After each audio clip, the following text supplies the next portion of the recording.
volunteer time? Yeah, the paddle. 50 seconds. The morning, and then we'll take about 2 college students that are outing. We'll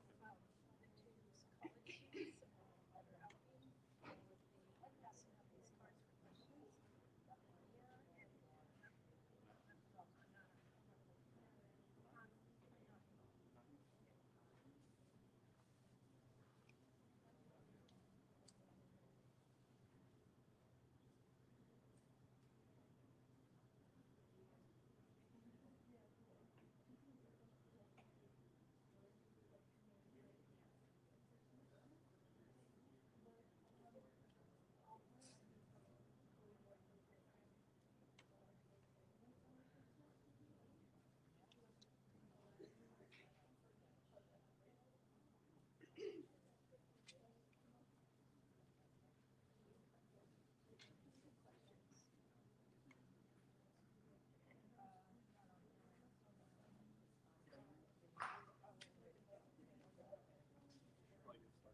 Yes.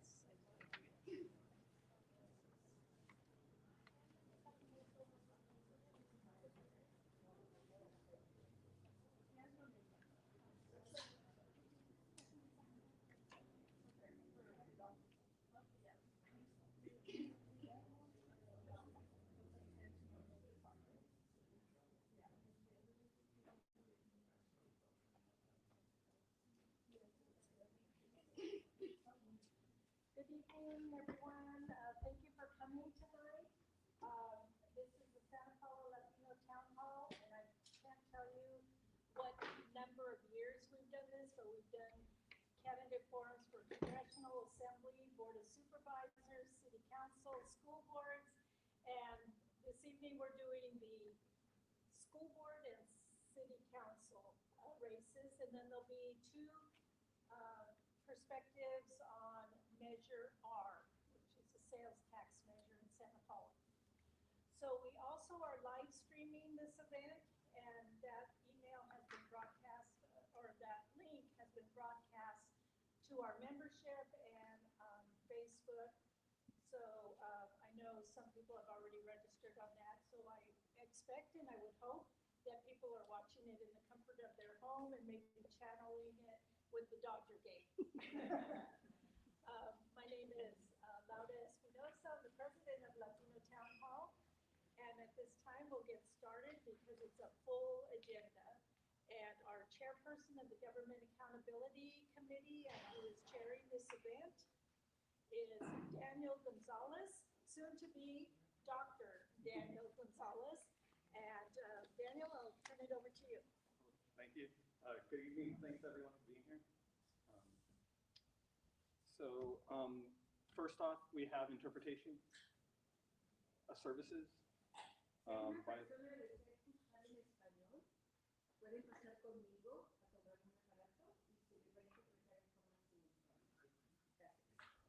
yeah, so if anybody needs interpretation, please see where it is.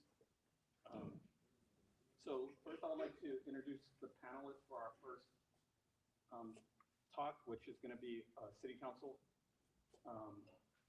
We have, starting with the gentleman in front of me, Tim Eubanks. Oh, I'm sorry, I interrupted you. I thought you were inviting the panelists. introducing the panelists. I'm sorry. We have the panelist, Dr. Ramon Flores, Vice President of Ventura County Office of Education Board, an engineer at the Ventura County Naval Base, and has done extensive volunteer work with students in STEM and other related activities. He has been instrumental in securing students internships for a lot of Santa Paula students. Next up, we have Miss Eleanor Vaughn. She's the Executive Director of the Santa Paula Housing Authority. She has a long history with housing experience. The Housing Authority is administrated by Mrs. Vaughn and oversees the subsidized rental housing programs in Santa Paula, such as the Section 8 and affordable owned housing. Since coming to Santa Paula, she has worked with community residents and housing developers to provide essential input into the adopted housing element for the city of Santa Paula. So I guess before I even jump to that, we're going to go over some of the format rules of today's talk. So we have our timekeeper right here, Pam Kennedy Luna, and some helpers, Valerina. Oh, Anhati? Anai? Yeah, okay, so Pam is gonna, 15 seconds when your time is up, Pam's gonna put the yellow side of the paddle. And as soon as the red side, that signal stops. Okay, so the candidates will have 2 minutes to self-introduce themselves, 1 minute response per question, and 1 minute closing statement when we're wrapping up. Okay, so before we get started, I want to thank the Santa Paula School District, Glen City Elementary, and Ms. Bergman for the use of the facilities. All right, and I'll allow the candidates to introduce themselves. Hello, I'm Timothy Eubanks, lifelong resident.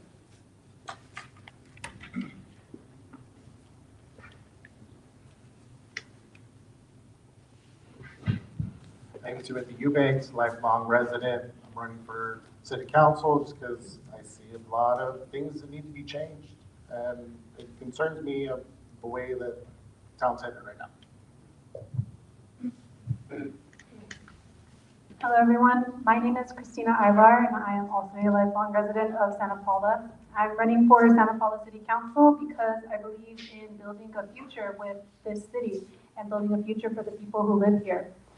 I have roots in the Mexican-American farm working community here in Ventura County, and I see firsthand that our generation, our current community faces a lot of economic instability, but also opportunity and potential for growth. We are a growing city, we are a young population, and I want to be part of the positive change for our community that brings better futures, better facilities, better infrastructure for our beautiful city. Thank you.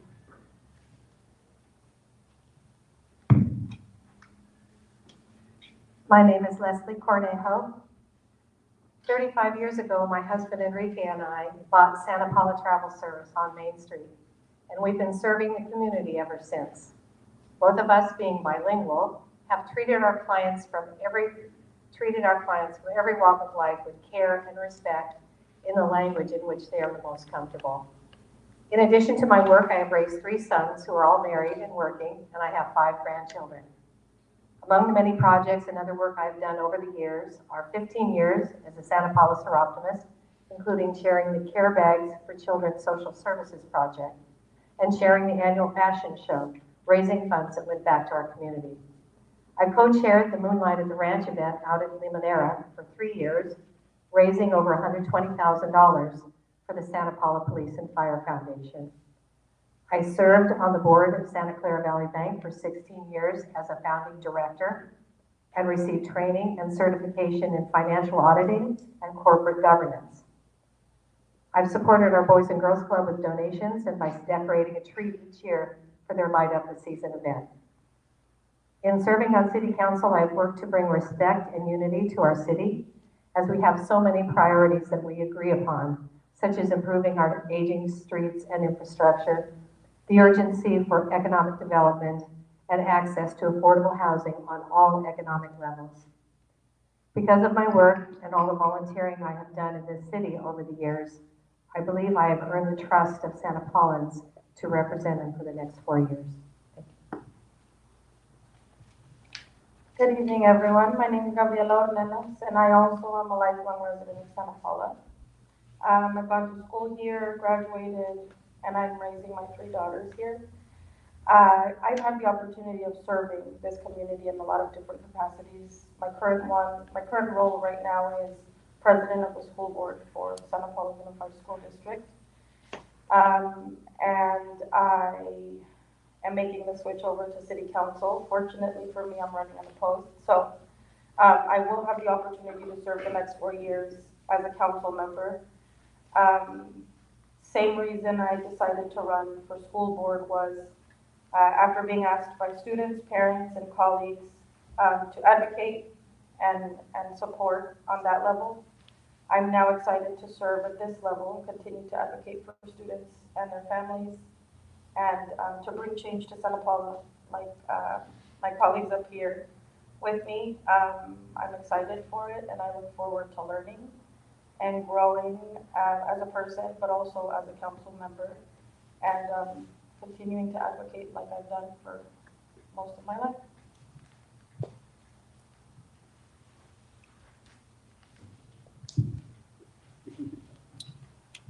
We'll go ahead with the questions. The first question, we'll start with you, Timothy. Please share 2 ideas for business recruitment and retention.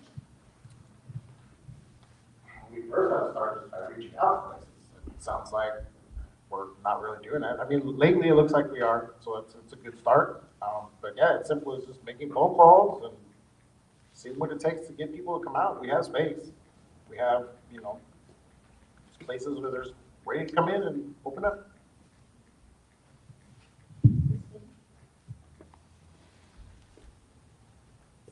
Santa Paula does have a lot to offer, and we do have some growing businesses. So I think that there are some great opportunities for businesses to come to this area that we've seen thriving businesses succeed.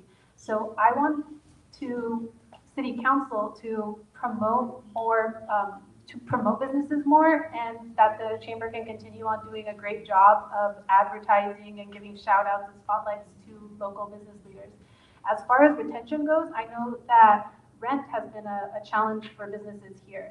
And I think that we can, that's something that the council needs to be mindful of, that rent for homeowners, but also businesses makes it a challenge for a business to stay in their one location. And we've seen that, like Santa Paula Fitness had to move down Main Street. And so other businesses might be in that position where they cannot afford a rent for the place that they have been for a long time. I think too that we are going to be a little bit, I'm sorry. 1 minute goes quick. I think that we're on a starting path on economic development for our city. We have focused very much on housing and the RENA and the state mandates for our for the housing that we must by law provide. Our department spent almost 3 years completing that and getting that approved so that we can move forward with other housing projects and focus on that. And I believe that we need to pivot and spend more time on economic development. We don't have a large staff. We should work on developing a staff that can be supportive of both the housing and economic development in a more robust way. And so that is one. The other is working with the Chamber of Commerce, which has kind of reinvented itself for economic development, and they are making great strides as well. And if we partner with them, we'll do well. So I'll answer based on my experience. I've worked with the Chamber in doing outreach to our local business owners and potential business owners. So I agree with continuing to partner with the Chamber. I know that as a resident, for me, understanding why there's been so much housing and not so many businesses coming in has been a question for me. So understanding that we have to fulfill certain requirements is an important thing to share. But the importance of bringing more business, I think we can all agree that that's something that needs to happen. So making spaces more known or more available, and making it appealing for someone to want to come here and run their business so that we can benefit from it, and that can generate more funds for our community. Okay, second question, we'll start with Christina and work our way around. It's a little bit longer than the first one, so bear with me. So recently the City Council awarded a $30,000 contract to the Santa Paula Chamber of Commerce. What oversight is needed to ensure this contract will deliver needed outcomes for new businesses? What results should the public expect? Oversight committees are as good as the people and the diversity of the people on the committee. So we have had a Measure T oversight committee that was in charge of being the oversight body for the Measure T bond. And a oversight committee can provide that additional layer of accountability. But one of the things that I want to see change in the city is to see those committees, and not just on city council, but on the Affordable Housing Task Force, the Senior Advisory Committee, that all of these bodies and this accountability, these places where the public can step in, can be, they need more energy. And that needs to come from the people, and that needs to come from a sense of community empowerment, that we want to make it more normalized for people to step up into these positions. And we want people to have the opportunity to be an advocate for their communities. Thank you. One thing that happened because of the changes, I believe, that the chamber has been making was the fact that we as a city and our staff and council and the chamber had the trust in the county to have their 150th anniversary in our city. And that showed everyone else what a wonderful place that we are. And I believe that it is because we're making progress in that way. I'm doing outreach, public relations, to show people how wonderful a place that we are. And again, with the changes, the internal changes that they've been making at the Chamber of Commerce, I think that it's a valuable relationship because city doesn't have staff necessarily to be able to be doing the public relations needed. And Chamber of Commerce can do many of the projects that we don't have the staff for. So it's a very good and productive relationship that should have good oversight. And I think even better reporting than we've had in the past.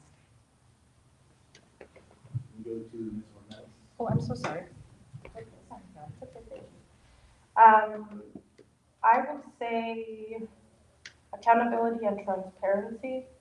The money was awarded to them with some sort of guidelines or some sort of understanding of how it's supposed to be spent. So I've done outreach for the chamber myself before, so I would have to keep track of what I was doing, where I was spending my time, who I spoke to, what those interactions were like. So 30,000 is a substantial amount to be given for outreach, and I know that with the changes that the chamber has done, I'm sure that they'll accomplish a lot of good, but transparency and accountability, if there's like a monthly check-in or a quarterly check-in, I'm not sure what the timeline is to spend that, but some sort of check-in just to see what their team is doing, where the money is being spent, how it's being spent, and what the outcome is as we go. So if anything can be improved, then that can be addressed at that point. I'm also for the oversight, and we need to see where this money's going. Like I know currently the chamber is paying for a podcast, and the new episode was supposed to be out, and it's not. So what happens with accountability on that? Is that person getting docked for? Are we getting money back because something that we were promised didn't happen? Like we need to know what's going on with things that we're not getting, and if we're getting something in return, or can we just cut out this wasteful stuff that we don't need?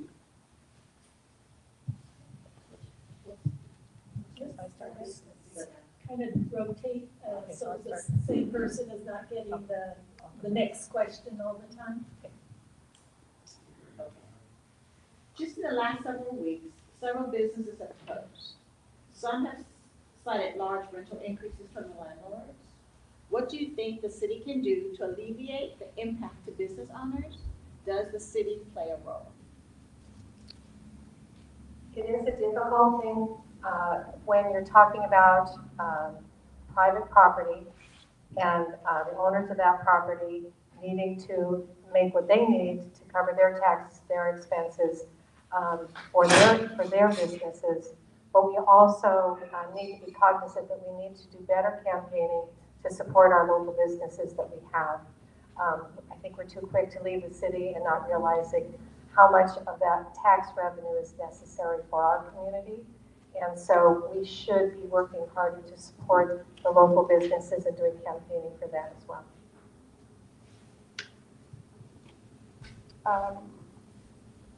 Listening to what Ms. Cornejo just said about the property being private, that wouldn't be something that necessarily the city would have anything to do with controlling.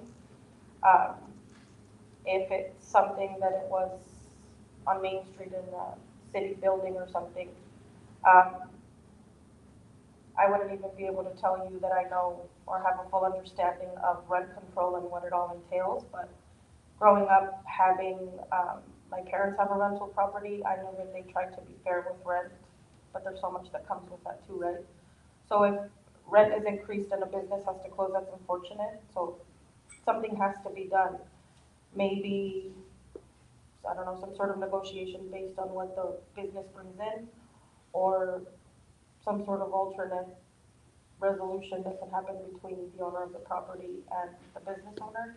This is not really a question that I can answer strongly because I just really don't have enough understanding of it.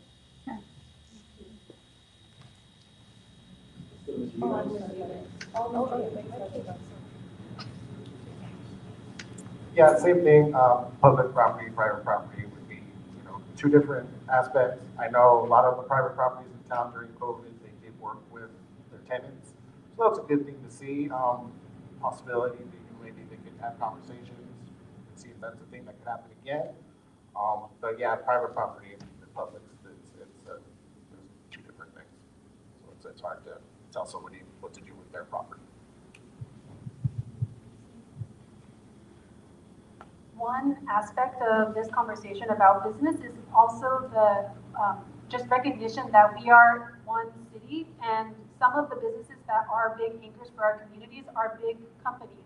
So when Big Lots shut down, that I don't think was a reflection on our community here or our city or the Big Lots here, because the entire company was facing financial distress. And I think that we as a city need to be prepared for that. That is a possibility. And we need to think about the ways that our community is resilient to those changes. So I think that does mean protecting small businesses and making sure that we have an environment where small businesses can flourish. And that also means listening to those more corporate partners in our community too, because those are reliable jobs for a lot of people. And but those institutions are not invulnerable to shocks either. And we will feel those shocks here in our city if they happen.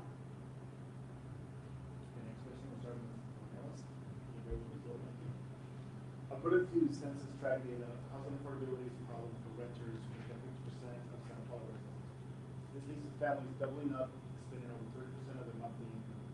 Do you support a rent stabilization ordinance that caps annual increases at 4%, prohibits landlords from evicting tenants who report either repairs? Why or why not? I do support some sort of rent control. I did grow up with my parents having a rental property, and I knew there was 2 or 3 families living in the house, and that was even with my parents being very fair with rent and never raising it because it was the same family, always staying on top of the repairs. Unfortunately, not every landlord treats their properties the same way. So we have to protect the renters that live in Santa Paula because it's just the human thing to do, but also where are our families going to go? In working with students and their families, I've gotten to see a lot of that. Garages converted, different things converted into living spaces. You mentioned the percent. I don't even know what all of that necessarily would mean in numbers for families, but I do agree with some sort of rent control because our families have to have somewhere that they can afford to live.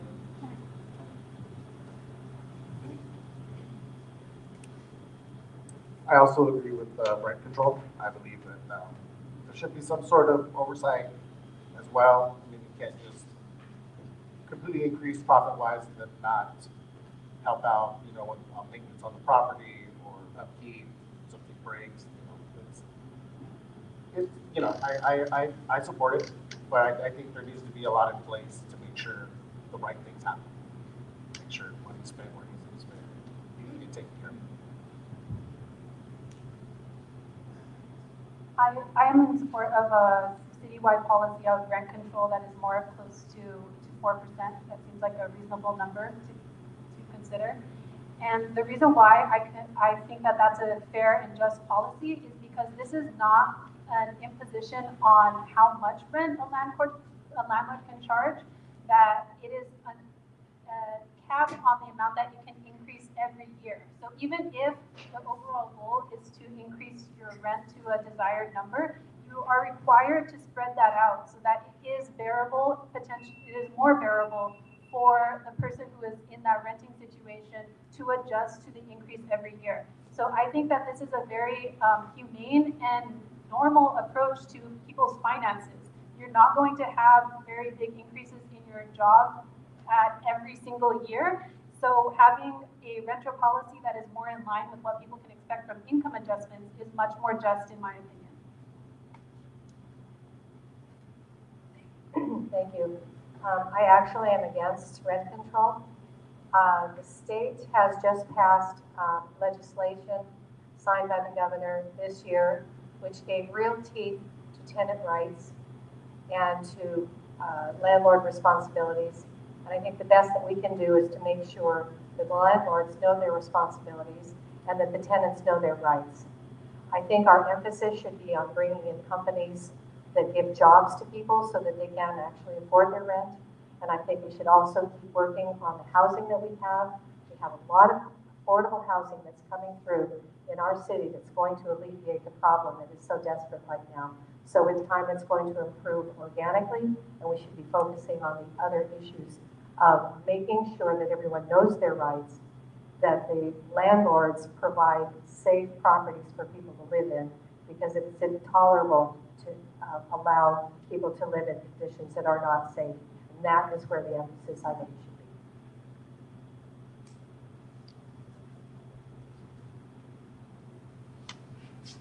This is also a housing question. Federal Fund Community Development Block Grants, or CDBG funds, are allotted each year to cities and counties. The Housing Rights Center is the nation's largest nonprofit civil rights organization dedicated to securing and promoting fair housing. It is annually funded with CDBG funds, which is located in Los Angeles. What will you do, if elected, to ensure that they hold regular Santa Paula hours for tenant complaints, counseling, education, and discrimination investigations in the evening or on weekends? I just go down there and make a phone call. If I have to drive down to Los Angeles myself and talk to them, say, hey, we need people here, I'll do that. I'm here to do a job. I'm here to do a job. If that's what we need to do, then I got to drive down there. And I got to drive down there and talk to somebody. I'm not here to play games with these companies. This is another area, I think, where community empowerment and advocacy for the community is very important. And how I would like to do that as a city council member is be the person who is receptive to hearing about someone's negative experience and listening to that and actually validating the experience and investigating. Because in reality, there are a lot of services that exist out there that there's funding at the state level for, and then when you get to that hotline, it's not a real number, right? It's a robot. You thought that you were calling for help, and instead you get an answering machine. Instead you put your name and phone number, and you never get a call back. I've had this. My family has had challenges with that in a lot of different situations, and I know that this is a very common experience for the community, to be told that they're supposed to solve their problem, and when they ask for help, it's not there. So I want to be the person to say, I know what happened, and I'm going to figure out how to make sure that that is an actual response ready for you. In my experience, in my view, our city works very hard to make sure that people have access to the funding and the care and the needs that they have. We have a wonderful community also, private sector, and volunteers that do wonderful work. We should all be collaborating together to make sure that we are making sure that everyone in our community, from the most wealthy to the the people that are suffering, that don't have the income, we need to make sure that they're all cared for and looked after and know their rights. When you look at expanding business hours for the city, you do have to look at the total cost with that, and that's where sometimes volunteers in private sector can pick that up with the support from our city as organizational skills. But sometimes adding that employee that could be equivalent of another extra 80 hours for evenings and weekends might not be the most cost effective.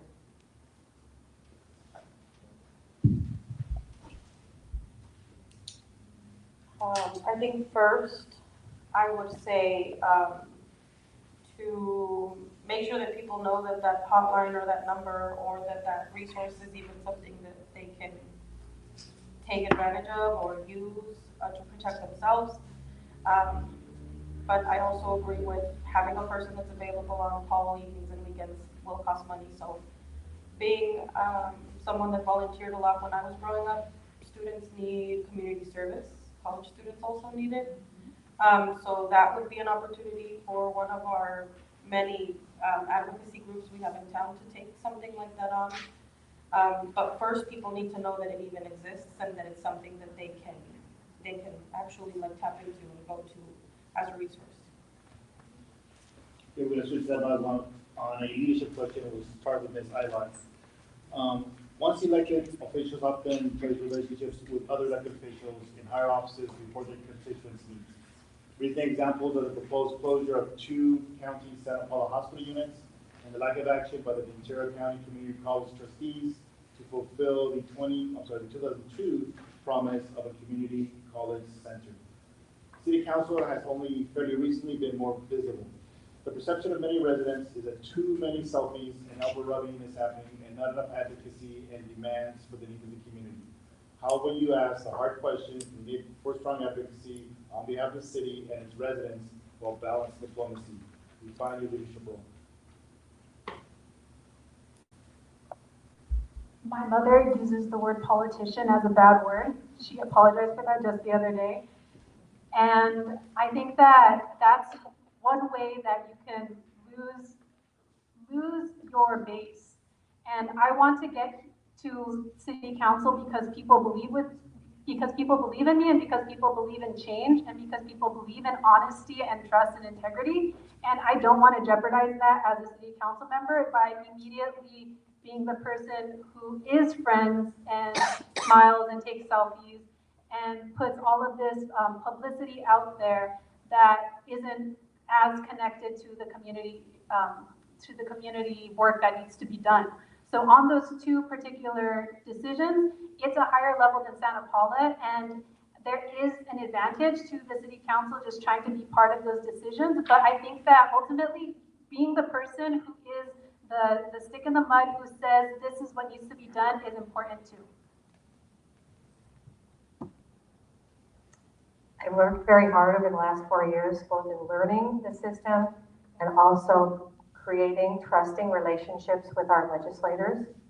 I believe that those are some of the reasons that we received federal funding, $2 million for Harvard, $1 million for the Mesa tanks, more coming for other projects. You do have to have those relationships and trust built and convince them that your city is capable of actually executing the project once they give the funds. And part of the deal is at the end, you do the photo. It isn't about the photo, but it is a part of a celebration of what can be accomplished with those relationships. So if it's just a photo, it's empty. If it's celebrating the great work that you've done, that's important. Regarding the hospital and the community college, we have to work very hard to stay right in the game to make sure that we don't lose them. The end of the question is to like explain what a leadership role is, right? Yes. I don't even consider myself a politician. I just think I'm a really passionate person, and I've been called on by people that I know and that I've been able to serve to represent our community and advocate like I have on the school board. So here I am.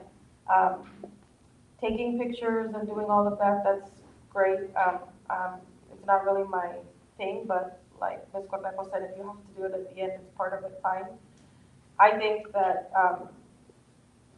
as long as, for me, as long as I'm coming into a space genuinely and ready to learn and to take on whatever the issue at hand would be, like the community college or the hospital, those are two very important things that we need here in Santa Paula. So, Ms. Conejo next. I think Mr. Eubanks has that. Everybody that knows me knows I'm not gonna run out and make friends and take pictures. I'm gonna be vocal. I'm gonna do what the district asks of me. If they want me to, hey, we might need to talk to this person, try to get a grant or something, then I'm willing to do that. But as for rubbing shoulders with different county people that, you know, are not gonna help us out with, we need help, I'm not for that. We have too many problems to deal with instead of, you know, PR stuff. I'm not here to do that, I'm here to get a job done. What's up, Ms. Conejo? What's up? This question is about the city budget. There are two main sources of revenue for a city. They are property tax and sales tax.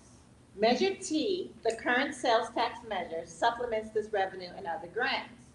The agreement between the County of Ventura and the City of Santa Paula for fire services required annexation to a special district, the Ventura County Fire Protection District, and takes 78% of all property tax revenue.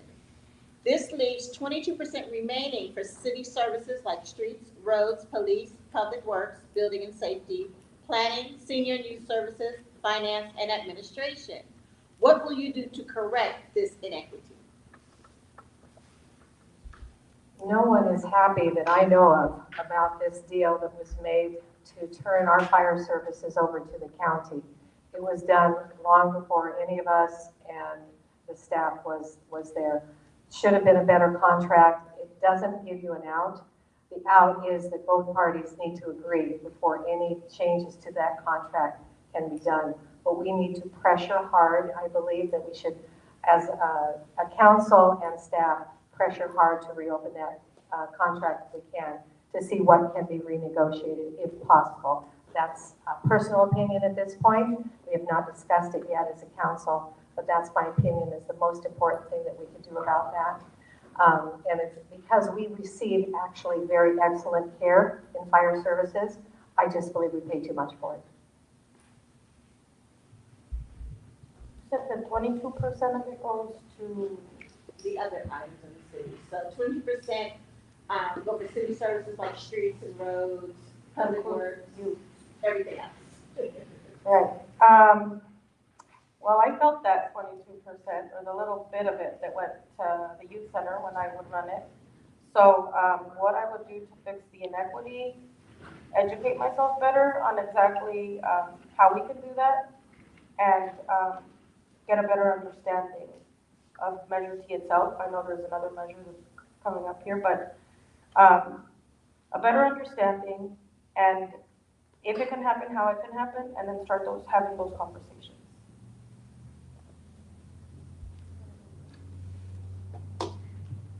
I've been led to believe that we can actually get our fire department back. So I would work toward getting our fire department back, and then let's just use 100% of the property taxes for town instead of 22%. I think that makes more sense. It would go a lot further in getting a lot more done instead of trying to add more taxes each election season to where we're the highest in the county, in Santa Barbara County. And on top of that, if Measure R passes, we got to figure out how to get our fire department back. That's how I'm looking at it. This very expensive fire service does lead the city to putting Measure R on the ballot. And if Measure R passes and residents are paying both Measure T funds and Measure R funds, then that's how the city continues to run, right? We have put these additional measures on the ballot, and that money is coming directly from residents to keep the city running because we have this giant additional cost. So, as Councilmember Conejo said, this contract is not so easily renegotiated. This is not something that the city can do unilaterally. So as a city council member, of course, it's nice to have a conversation, and it's also important to look where the fire department can have consequences. So that means bringing it to the Board of Supervisors and asking about what pressure you can put from the Board of Supervisors on this county agency to say, hey, what are you doing to this low-income community by taking all of their property taxes, and now they are having to resort to sales taxes on low-income residents just so that their roads can stay paved. This is what needs to happen. Okay, so this is the final question. We'll start with Ms. Ornelas. This is on police services. So police services in most cities take approximately 50% of the general fund. Additionally, 45% of the current sales tax for Measure T was allocated for the police department while crime rates have decreased. As an elected policymaker, what ideas do you have that will address salary disparities with other police agencies and reduce generous allocations to cover other city service departments who need attention? For example, in streets, maintenance, or in senior meal programs that have been reduced to only twice a week. Let me try to understand the question. So I'm to address what would I do to make sure that the money is spread across everything but police department fairly? Yes. Understand what the need is, for all of the things that you just mentioned. Our police department is important. We need police to help us when there's an emergency, but to answer the question of how I would address the funds being used appropriately is understand what the needs are. And if we have limits on what the funding is, then just make sure we're using them the best that we can to address the issues that we currently have. Thanks. I know we do have a lot of funds tied up in services the city doesn't need. We spend $12,000 a month on a public relations firm that could go to programs in town that we don't need to spend on a company that tries to smooth over if somebody did something wrong. Let's just do what we're supposed to do and use that money here. I think of so many different things that I could just list off that we don't need to spend money on. A roundabout that we just passed on the east end of town that we don't need. There's $1 million right there that funded a lot of stuff. So there's things we can look within in our budget and get rid of that would help make up for what's missing. Can you repeat the question? One more time. Thank you.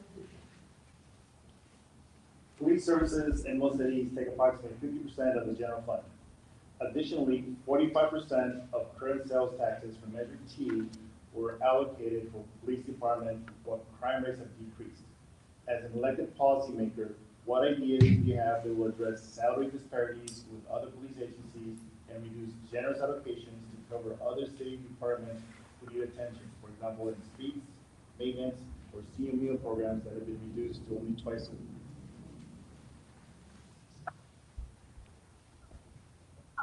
The police department is a big city expense, and recently we as a community, I think, came together behind the idea that we are committed to maintaining our own police department here for the city. I recognize that that's a big expense, and one thing that I notice when I go around town is that you can see on police cruisers which ones have been bought with Measure T funds. Like, they have a sticker, so you can see that that's where money goes to. And when we're considering about how that expense impacts the rest of the community or other city departments, I think that there is an equity issue that needs to be addressed. And also, it's a fine line to thread. So I would like to see the police force take advantage of the fact that they are an independent and maintained police force, and that we can see more of a positive community influence from the police. But also, I would support scaling back the police PD as much as we can, just because it is so expensive compared to other departments. I believe that one of the reasons that our crime rate is lower is because of the fact that we have spent money on our police department. It's a very unique thing. It isn't a 40-hour job. You're covering 24 hours a day, 7 days a week. That takes a lot of personnel. That takes a lot of people, a lot of vehicles, a lot of gas, special training, special equipment. It is still less expensive than going to sheriff.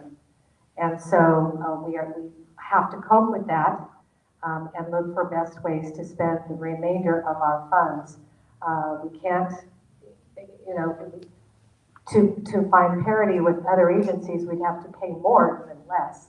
And we're just going to have to struggle with trying to see how much we can pay to keep our PD and to keep that department whole, and also find ways to critically look at our strategic planning on what our priorities are if we don't have the funds, and see what departments need a stronger look. But I believe strongly in public safety. It's extremely important.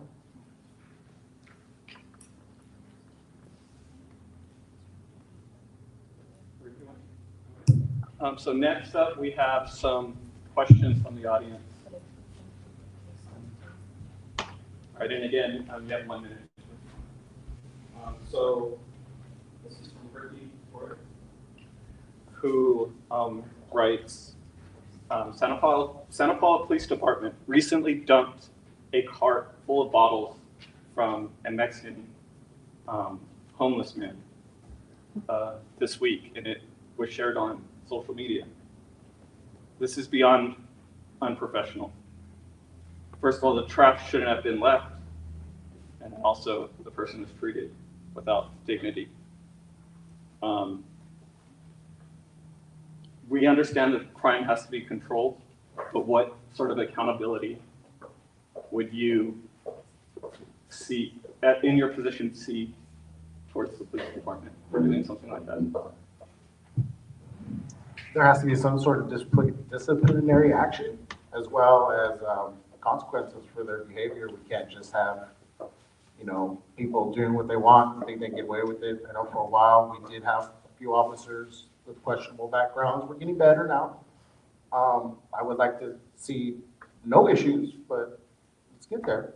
But yeah, there's got to be accountability. It has to be brought to leadership's attention right away, and yeah, there needs to be disciplinary actions, those type of actions. One of the issues that the Santa Paula Police Department is facing right now is because of the recent staffing changes.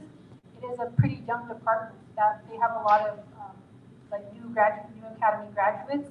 So I could see this being a potential bump in the road for Santa Paula, is that we have a relatively untrained police force, and that in this situation we have to thread a very careful line between over-disciplining an officer and at the beginning of their career, when potentially they might have room to correct their trajectory, but also we do need to put the community's needs first and the respect for the community first.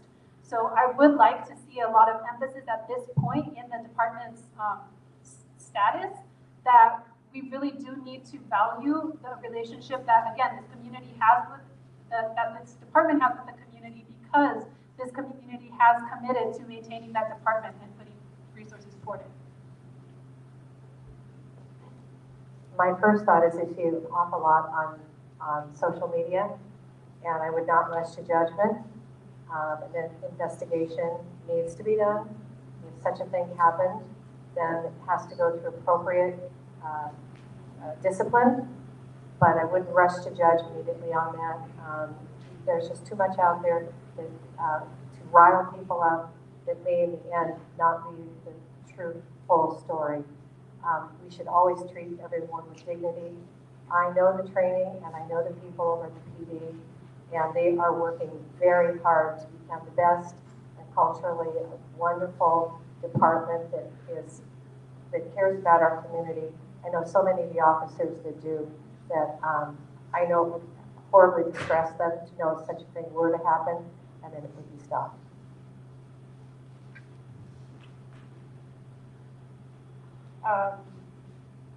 I didn't even know something like that had happened. I know Chief Aguilar, Commander Starna, I know that what they're trying to do for our department is make it the best possible to continue to serve our community. I've had conversations with each of them, and I know that, like Ms. Cornejo said, understanding the full situation, a clip online can tell you a completely different story from what happened, but an investigation has to happen, and accountability has to be at the top of that, whatever consequences there is. And also, I understand that things can't be shared with the public, but I also know that as a community member, I'd like to know what happens after and what is being done to make sure that something like that wouldn't happen again. So whatever can be shared with the public so that we can understand would be great.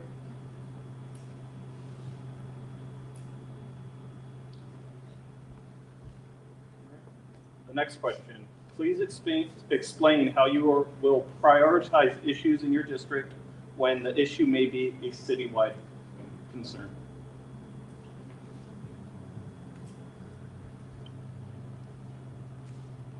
I'm not quite sure with the phrasing of that question, but I think that this is a different election for Santa Paula. We are electing by districts, so me and the two candidates here will represent this area of town on the west side of town. I don't see there being much. I don't see much of a problem in saying I am from this area and this is where I reached out to people where I know my voters and I have made all of those connections, and saying that I'm familiar with other parts of the city. I grew up on the opposite side of town, so I have to know a lot of people in that area as well. And I think that here in Santa Paula, we are very connected. People's family are all over the place. So I am happy to think that in the next, in the future councils, that there will be a variety of reasons to reach out to one council member or another. And that I think that in the best case scenario, a resident can come to one city council member because they are the representative for their district, and another council member because they have that personal connection.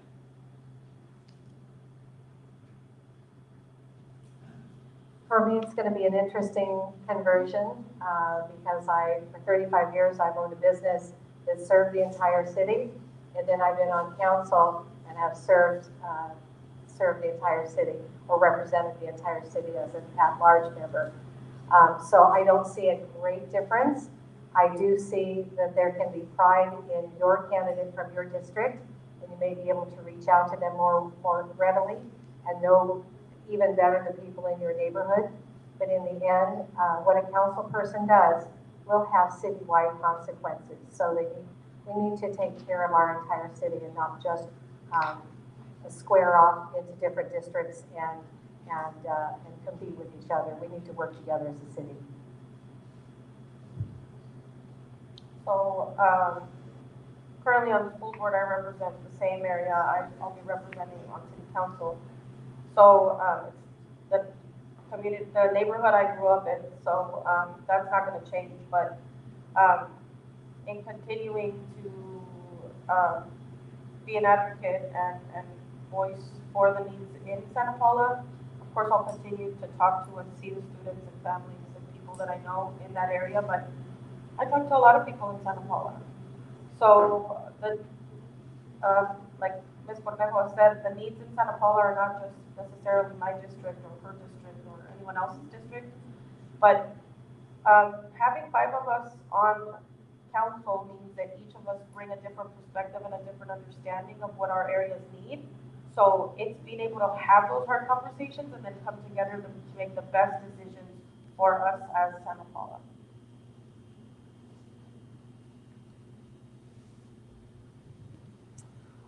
Not only would I be representing District 5, but we all live here. So districts 1 through 4 is just as important to me as District 5. Anything 1 or 2 or 3 or 4 needs, I'm happy to bring it to whoever represents them, and we can all sit down during the study sessions and talk about those needs. We all live here, so we all have to chip in together and do what's best for town. All right, we have a few more questions, but due to time, we're going to stop here. And I want to thank the candidates for their time. Thank you. Thank you.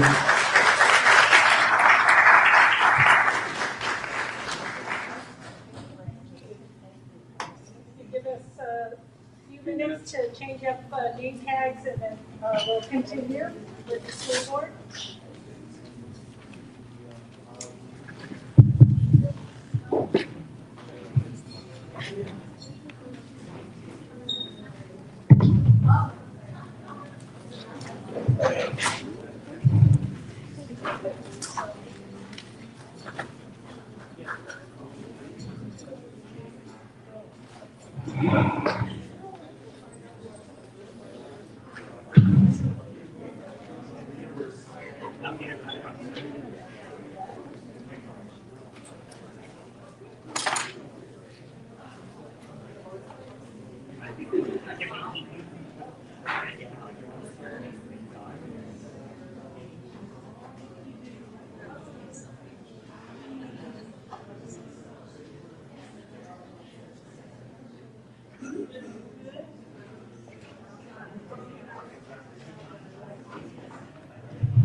I think we can.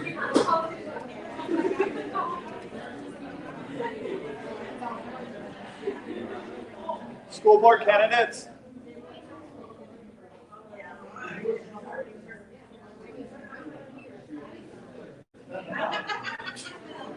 School board candidates.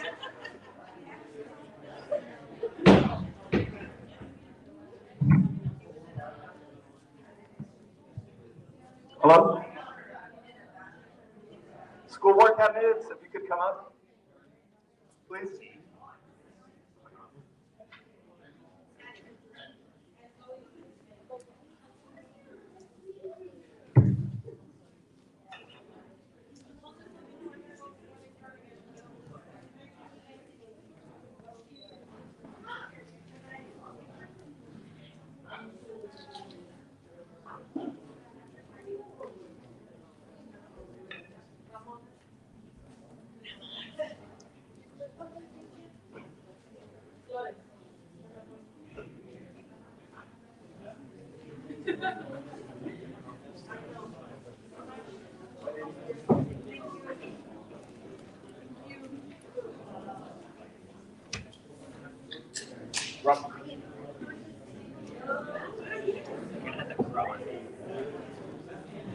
School board candidates, can you please come up?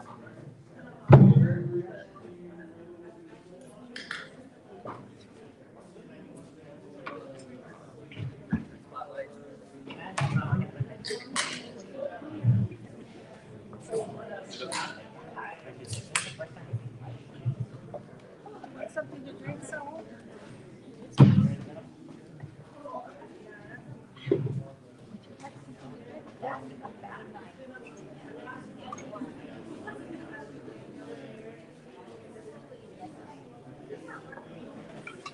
Okay, I think we should go ahead and stay on schedule and get started. So up next, we have the school board the candidates for school board. I'll let them introduce themselves, and we'll begin the questions. The questions are going to follow the same format as before. Good evening, everyone. My name is Nathan Ramos Rodriguez. I am running in Area 4 unopposed. I came here in Santa Paula back in 2004. I know I sound old, but trust me, I have a passion to serve our community because the school board, the school system itself represents the heart of the community and its vision in the future. I myself went through the entire Santa Paula K-12 education system, and while improvements can be made, I am proud to see what the work has been done and will continue to move forward the work that is needed to achieve student success at higher levels. My area represents a region of hardworking families and immigrants, and I tend to take that perspective to the school board. Okay, first of all, I'd like to thank Latino Town Hall for putting this evening on for us and giving us this opportunity. My name is Robin Simone Gillette, and this is, I'm married to David Gillette. I am born and raised Santa Paula, generational family, graduate of Santa Paula High School. I've already mentioned David, I'll do it again. We are both graduates of Santa Paula High School. Our generational families, our parents went to school here, graduated from here. We have our daughters that graduated from the high school here. And I have a very vested interest. I also have grandchildren that are in the school system here. So it's very important to see that we remain solvent. My experiences, I have a plethora of experience. I've worked for the last 31 years here in Santa Paula. I've dedicated my entire career to this district, this town. I believe that it's important to give back to our community. Belong to several service organizations. I'm not just a card-carrying member, but I'm a working member. And some of us that have always put our noses to the grindstone, you will understand what I mean by that. Not only that, generational teachers are in the family. My mother was a teacher in the district. I taught in the district when I became an administrator in the district. I worked in all of the different programs. I worked with adult education, independent study, you name it. I had my hands involved in it. I was the principal of Renaissance High School. We were an award-winning school. I finished out my career as a community engagement individual. So, Time. Okay, thank you. Good evening, everyone. My name is Dr. Daniel Sandoval, and as the two people here, I am born and raised in Santa Paula. I graduated from Santa Paula High School in '89, which does make me a little bit older than Nathan. Third generation Santa Paulan. I went on to get my engineering degree at Caltech, and I got my PhD at Cornell in sociology. I have a successful career as an IT business consultant and as a professor at Cal State Channel Islands. My goal for joining the board in 2020 was really pretty simple. When I came back to Santa Paula in 2017, when I looked at our schools, right, I saw kind of the same thing as when I left: low test scores, low achievement, not much change. I was like, how can that be after 40 years, right? So it was time to step up, right? And the goal was simple: to change the culture of the board, which had been dysfunctional, and the district, which can be dysfunctional, right? To serve all the students and to treat that lack of progress as a real problem that was a crisis that we needed to change. So I'm proud of what we've done over the last 4 years, not alone, right? But I have driven a lot of it. We've created 160 seats for preschool students. We've provided hundreds of kids free access to after-school programs, which they might not have because they couldn't afford it. We've invested heavily in reading and math instruction to help boost those test scores, right, that are still way, way too low, right? And we've strengthened career programs in engineering, right, with a partnership with the Naval Base cybersecurity with a partnership with Moore Park College, and patient care with a partnership with Westminster Clinic. We must continue to work to look to the future for our solutions. The way we've always done it here in Santa Paula hasn't worked. We need only to be able to do, yeah, there you go. So we'll see. Okay, next up, we'll have the questions. Start with the first question, we'll start with you, Dr. Sandoval. This is gonna be, dealing with special needs populations. There are 300 special education or SPED students at Santa Paula High School. There's an SPED director, SPED coordinator, 13 case managers, and 13 teachers. But in comparison, English language learners number 280. There's only one director who splits many duties, including being coordinator. There are no case managers and one EL teacher at Santa Paula High School. The failure rate is 100% for math and 92% for English. Additionally, there's no adopted curriculum at the high school for EL students. Why is there such a disparity in resources, and what is the plan to increase test scores for this special needs population? When will there be formal curriculum adopted? So I don't want to pit one group of special needs populations against the other. My son has Down syndrome, right? Have been part of special education, right? So special education is a little bit different, right? There are federal laws that require us to provide,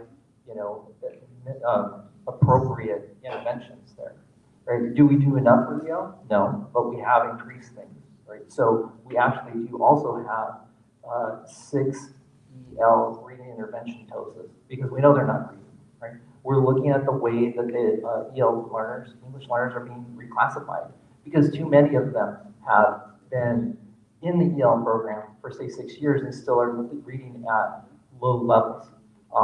We have just completed our English Learner Master Plan. It's not enough, right? We have invested, right, in consulting and coaching and other things, right? But it's one of those issues that I've been looking at very closely. Same question? Third question, I'm sorry. Okay. I agree, we do have a large amount of special ed, identified special ed students. And yes, there are ed codes in place to protect what they will receive and should be receiving. The percentage, like I said, it is high. And I know that the department works very hard at working with these students. Our EL students, and I have to agree with the fact that when we are reclassifying, and this was a question of mine years ago with reclassification, that there really truly wasn't any type of master grid to follow. They had to have a certain GPA, they had to have a grade level, they had to have a writing component, but was everything streamlined so that it was comparatively, it was the same for all students? I'll try to be quick. So I actually used to be an EL student until the 7th grade, so I understand personally what the challenges are for EL students to go through to be reclassified as non-EL. And honestly, a lot of the problems, the school district can supplement, but we need to understand what is going on in the home in terms of trying to support these students. So having a qualitative method of working with families, either through a town hall, either through surveys, or just meeting them either through our areas and stuff as separate entities, it's relevant and important to get an understanding of what's going on in the home and what resources are needed to support their education at home. We also have to understand that there's some external factors outside of the school district that we cannot control, but we have to strengthen our partnerships for that reason. And so strengthening our partnerships will help us refer or have folks intervene where we cannot. We'll stay with special needs populations. We'll start with Ms. Gillette, go to Mr. Rodriguez, and finish up with Dr. Sandoval. So the severe to moderately disabled adult population are supposed to be trained for independent living. This includes things such as washing clothes and dishes. Resources are lacking with no functioning sinks, washers, dryers. The conditions seem dismal with no real learning occurring. What will be done to correct the situation? I know originally when I was at Renaissance High School, they were going to be starting having holding classes on my side, and that was the exact same question I had because there were no facilities to the washing, all of the things that they need to do. We did at one time have a home ec room, but that was taken apart. And a room such of that nature would be very helpful if they would bring something of that nature back. The teacher that was doing the, I think she still is teaching the class, she would, or let's say they had to do laundry, she used to have to walk them down to Main Street somewhere to the laundromat to teach them how to do laundry. And granted, yes, for the adult program that you are talking about, yeah, I think, you know, she's doing the best that she can with what she has, but that doesn't mean that it's good enough. So I think some of our,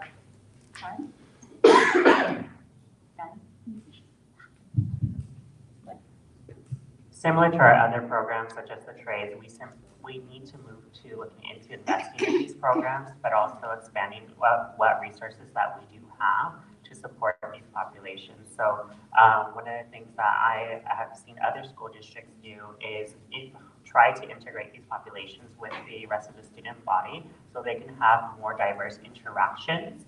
I understand that this population is in need of different resources.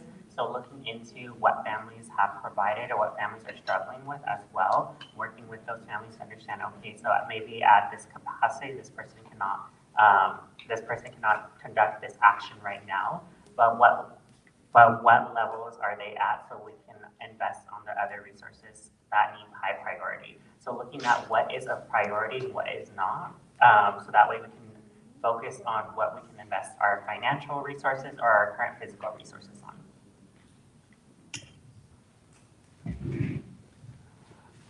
When I first joined the board, I knew that our SPED program was lacking. My son was part of the district at this point, but he didn't go to school in the district proper. He went to Dorothy Boswell in Ventura. That's unacceptable, right? We need to have those programs here. They have to be high quality. So what I've done, right, within those last 4 years is I asked for a special education committee to be created, right, which it was, so that we could start discussing these issues with teachers and with administration. I asked for a parent committee to be created because the parents' voice has been lost in this, right? So hopefully that's going to start this year, right? We do need to bring in more of those services in-house. They're expensive when we have to ship our students out, right? And the services that we're offering are inadequate. And in terms of integrating them into the rest of the student body, we're looking at unified sports to do that as well. The next question will start with Mr. Rodriguez. Almost ready. All right, we're going to talk about mental health services, okay? In the 2024 school year, the school district received a large grant of several $100,000 over the next 5 years for mental health services, including the wellness centers. Currently, the wellness center has the lowest referral rate in the county for services to Ventura County Behavioral Health or Carleon, another provider. Partnerships are available through non-school resources that could leverage the grant money to provide an even greater number of fundamental classes and direct services as is done throughout the county at other high schools. How are these dollars going to be managed to provide beneficial and much needed services to students? I really hate being picky with people and their jobs, but at some points we just have to be like that. At some points we do have to ask for an itemized bill. Sometimes we do have to ask where directly our resources and times are going.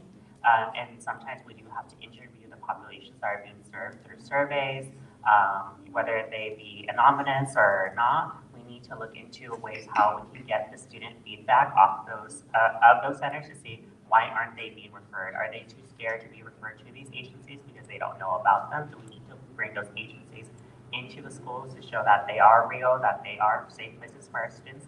We don't know, but we really need to get that feedback back from students to understand how they're being served, as well as an itemized bill of what we are paying into and where resources are being spent. As much as I don't like being nitpicky, but for things, I will do it for our students.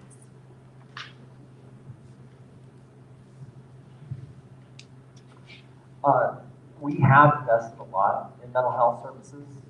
We do have the wellness centers at the high school. We have the first one in the county at the middle school. We have the first one in the county at elementary school. Now we're expanding to this campus as well.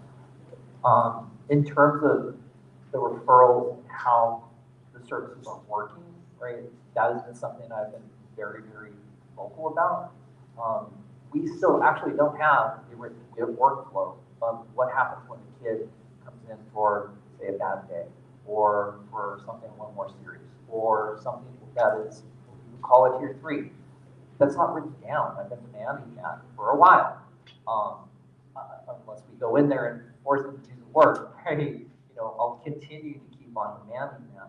You know, we need to leverage partnerships, right, as much as possible, because the demand is too high, right? So we do need to be making those referrals. Sometimes they're hard to get through.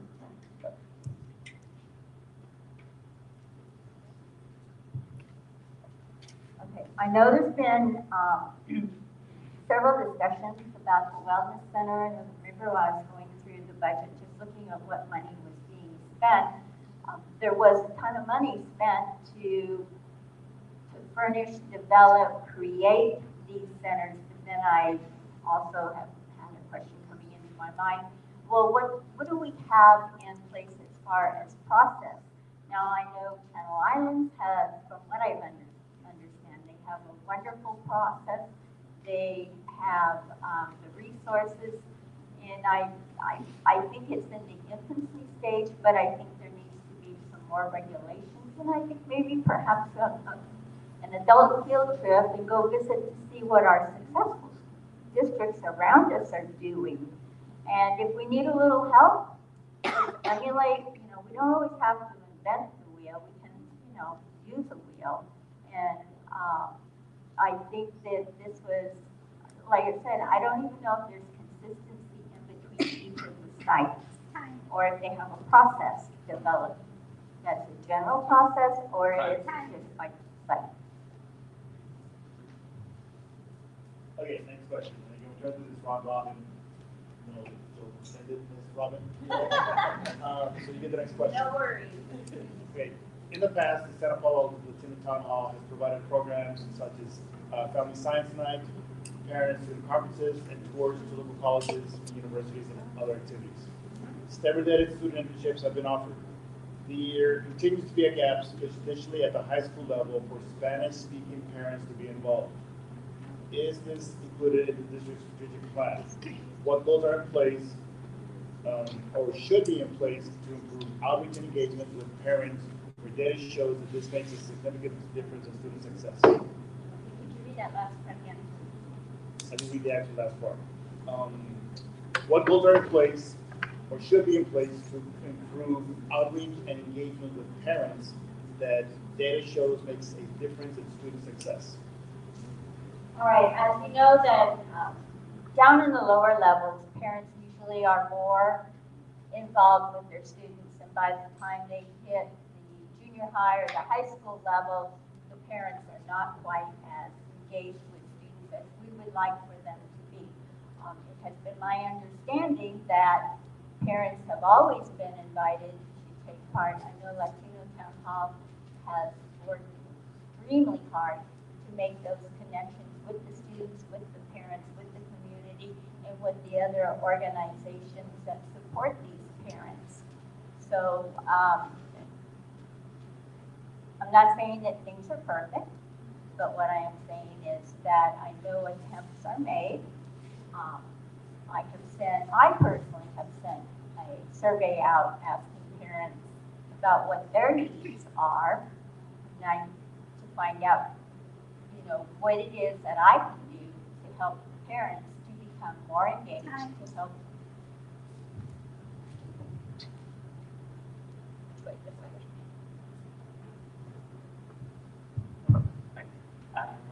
So I thought about this a lot when meeting with parents, and we need to provide parental programming from the school district and to attract them to these events.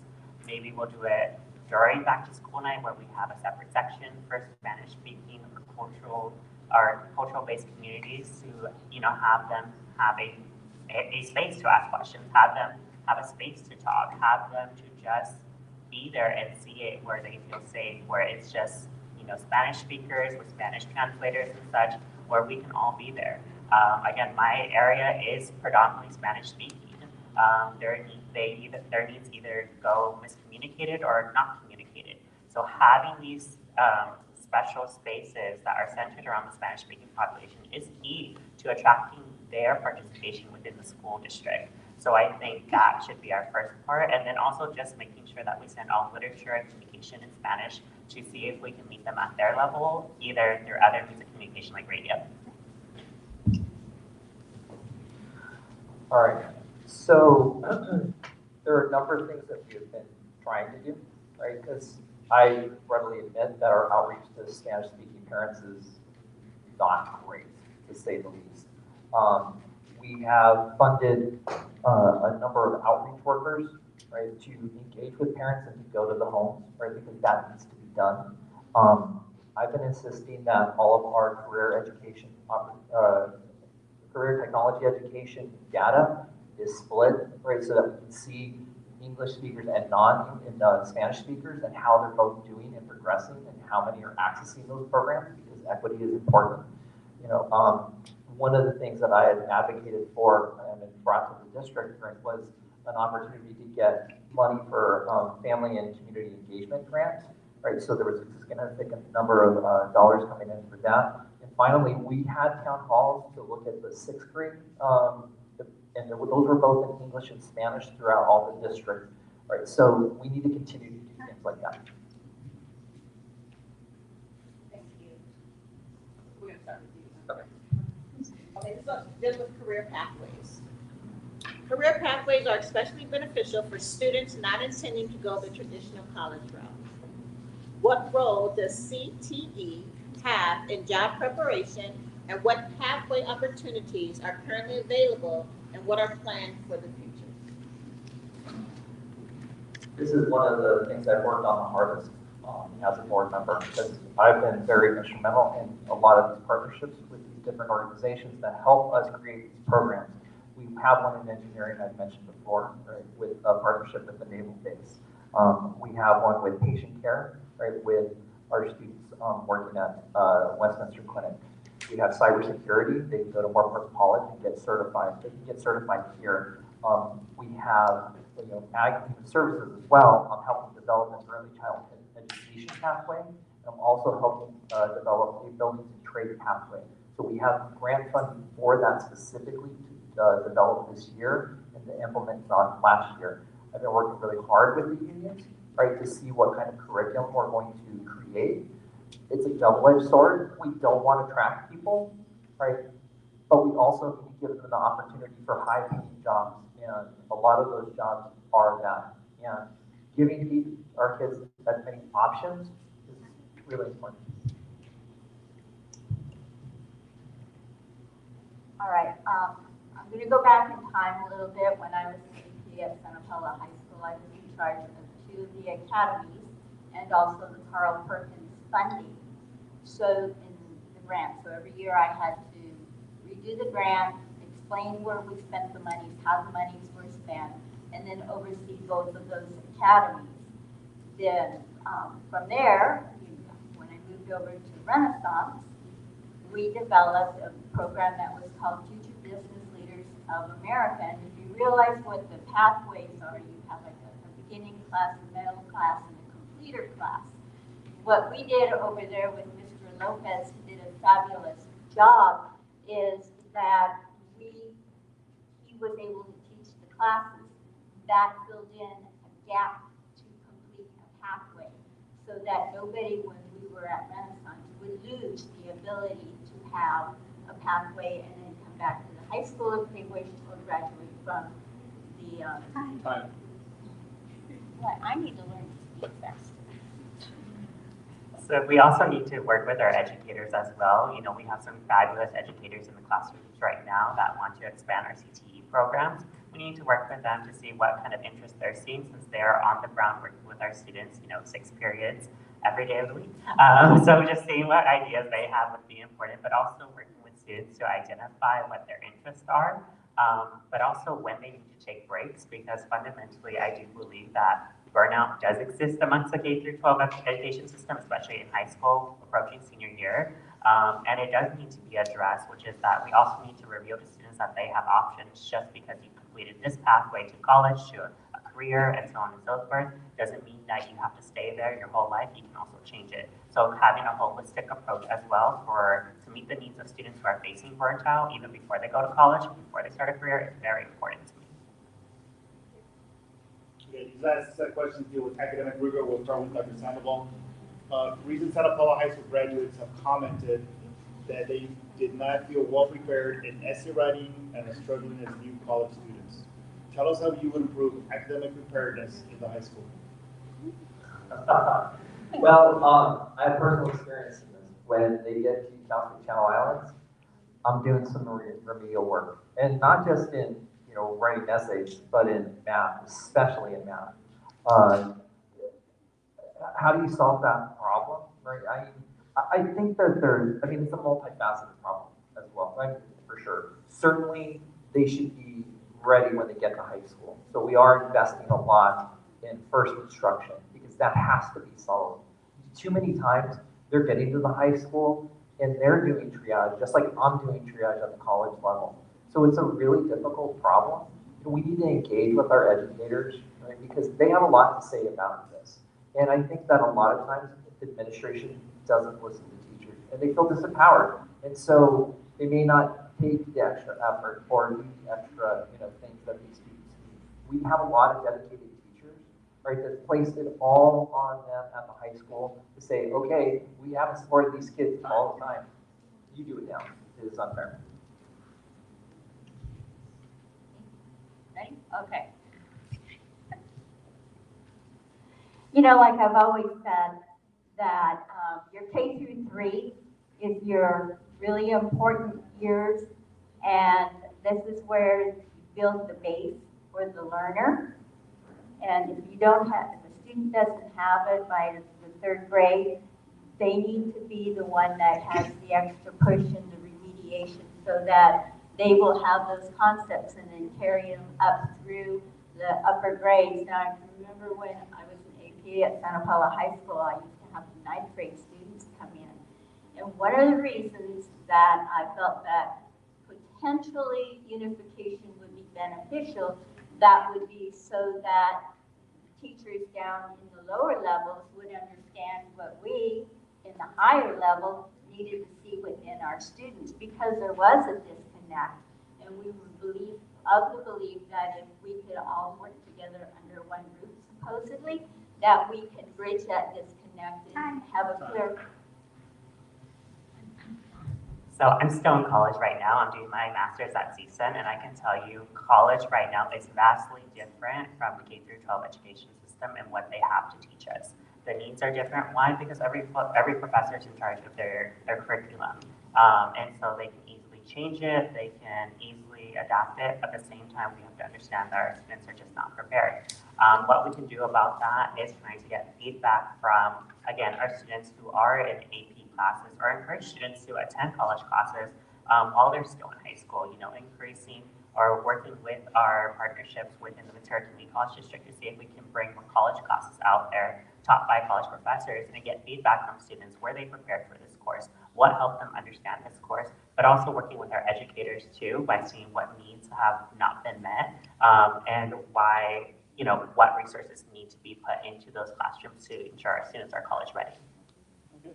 So due to time, we're going to hold off on the other 2 questions. I think we got a little overzealous with our questions. So we're going to go ahead and answer a few of the audience's questions next.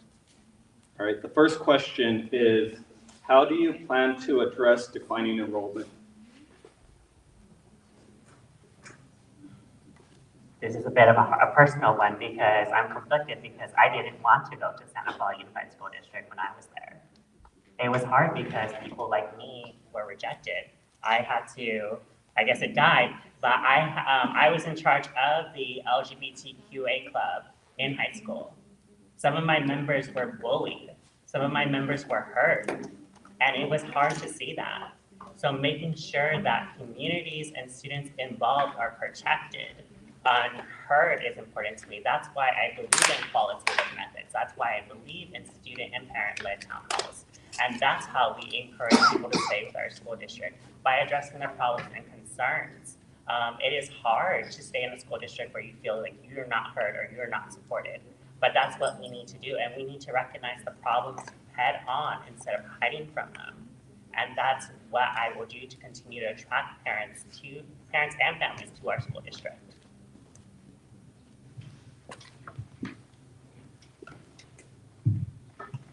Well, not only do we have declining enrollment, and it's not a Santa Paula problem, it's a California problem.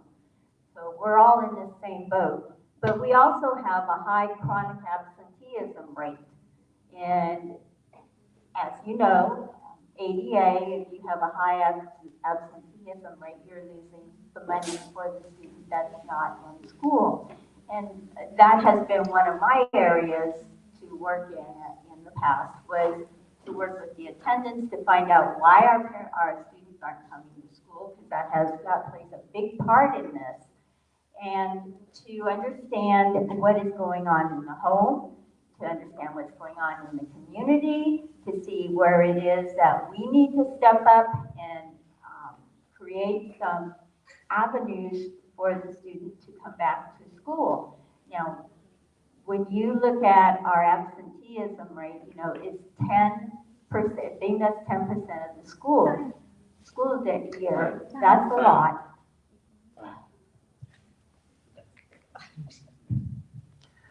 I would agree with Mr. Ramos. We've got to make our schools welcoming for all, for sure. We also needed to make it a place that parents want to send their kids. Right? So we've done a number of initiatives. We've doubled down our independent studies program, right, to make that full-fledged, to give parents the option if they need that. We'll be reaching out to homeschoolers as well, right, to see if there is a place here for them in the district.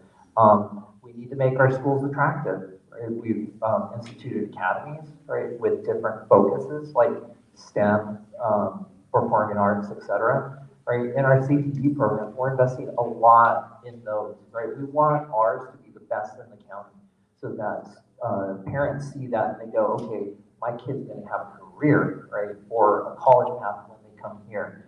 And we need to market better, because our kids are great. And they need to be showcased so that the community sees that they are getting skills here. Next question. There has been an intensive effort to establish engineer STEM programs for students. How will you elevate and prioritize these programs? At our partnership dinner, which I was instrumental in organizing, I invited people from Channel Islands, people from the Naval Base, people from the Economic Development Collaborative. All of these people are working on creating a stronger pathway into engineering, focused on the base, but not exclusively. So working on our connection to Cal State Channel Islands, which I am a part of, and I work with administration there, working with our high school teachers, right, to fill out the classes that we have here. Right, work with Ventura College, who was also represented at the partnership dinner, who we did talk to. All of those players need to be involved, right, to make the strongest pathway as possible. We're also going to be creating a STEM strategic plan, right, so that this starts at the elementary school, because a lot of our students don't think that they can do these kinds of occupations, these kinds of jobs, but they need to know that they can, because they're so high paying.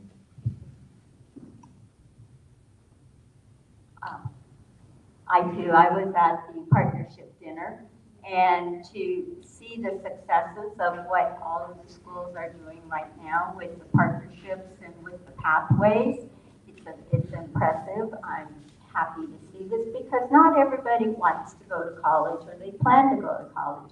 They want a career. and I think we do have a wonderful opportunity to be able to expand and build upon it. I would like to see more people from our community get involved with our students. I think we need to be welcoming. I have had some people tell me, I would like to do something, let's say, in not so much community service, but we used to have a program where the students learned how to be in safety. And we actually had Doug Lazenby came out and they taught on the safety classes. Kids learned how to work with the fire department and to kind of spark these types of interests. So Access is already being built through the school district, but what I really want to talk about is reinforcement of the idea that our students belong in STEM as well. A lot of the time, what you see at the college level, I've been there, is students will try STEM and they would say that socially they cannot do it. Socially that they feel like excluded, that they feel that they're being challenged way too much because of their identity, because of their background, because they don't have the connections. So reinforce having speakers, mentors, or even just having students take trips as much as we can spare for them to understand that you belong in this field and you can see yourself now and in the future in this field. So reinforcing of this prospect that STEM is accessible, but also that they can do it because there are other people like them out there. So we need to reinforce that idea. So that way, when they leave the district, onto college or wherever they choose to, that they have that they have their identity reinforced. Next question. I think we have time for one more. What is your position on creating anti-racist policies that would uplift inclusion, diversity, safety, and equity in SP schools? One more time, please. Um, I was listening, but. Let me get back to that.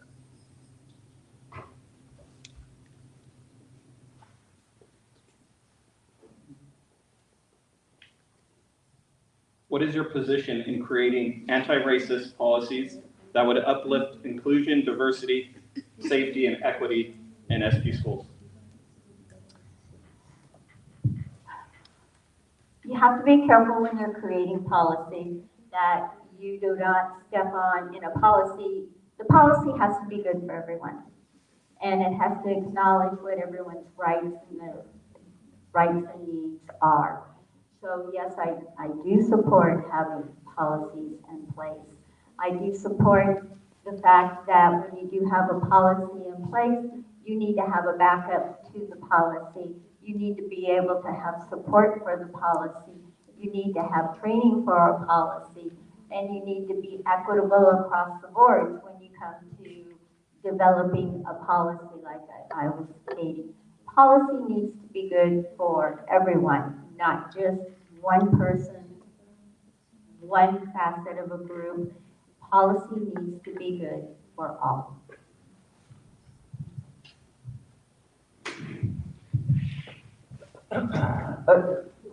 We can develop as much on the policy front as we want to, right? But what we really need to do is focus on the culture, right? And it's not just an anti-racist thing. There's so many different groups that are excluded that we've talked about, right? English learners, migrants, LGBTQ, SPED, right? I think one of the things is for, as a board member, is to demand really that there are opportunities for people from these groups to interact with each other, to not be excluded, to not just be in that classroom, right? We need, because when the kids start learning about each other, right, those walls start breaking down, and that'll be more effective than any policy we can come up with, right? So we have been doing this, right? At Isabel, we had a day in which the students just got to hang out with each other and talk about what's going on in their lives. And it was very impactful, and impactful for the adults that were listening as well. So we need to just support culturally sensitive programs to understand the history of Santa Paula as well. I believe that this, we also, going back to the history of Santa Paula, we have to understand that historically racial events did occur. Santa Paula had segregation that happened here. Bar Webster, the school I went to as a kid, was a segregated school way back then where all the students of color had to go through. Not that many people know that. When the St. Thomas Dam broke, lots of people from the Spanish community died. Why? Because the folks that were warning about the water dam that broke, they went down to the Spanish-speaking communities and said, agua, agua, agua. Crazy, right? But we need to understand that history existed here. And we need to understand what is going on in the schools by getting feedback from students and from parents to see what they're facing, to develop the policies to respond to them, but also be flexible with what the community needs and wants. So again, just going back to our community, because our community has the answer. We just have to work hard to find it. All right. I want to thank the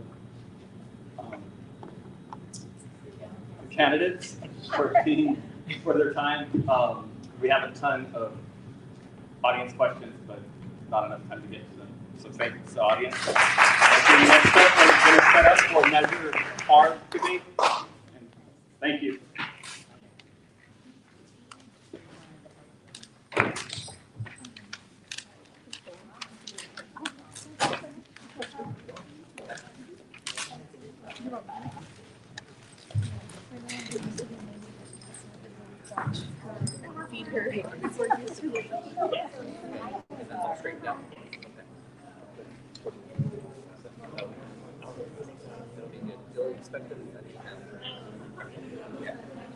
I like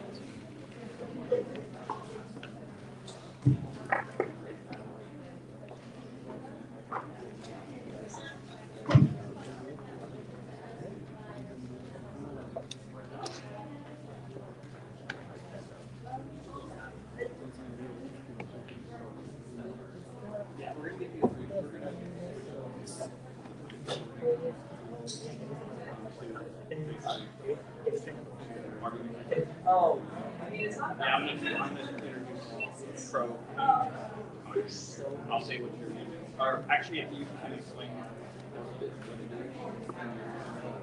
understanding. All right. I can.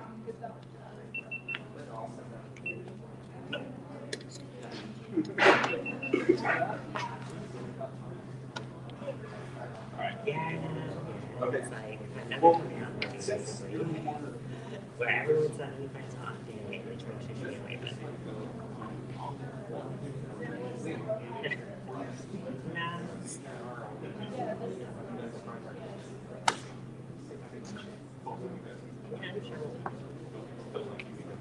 Yeah. Anyways. All right. Cool. Good luck.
3 minutes, and then 1 minute, and then 1 minute after the,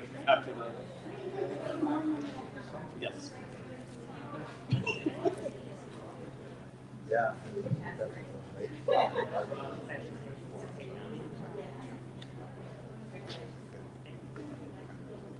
All right, I think we can get started now. Just for the record, can I say the score? 7-6, Dodgers. So what? I believe we're in the eighth now. That one. Yeah, I don't know how to middle do. eight. It's right here. But, no, as we know, anything can happen. Give me a second.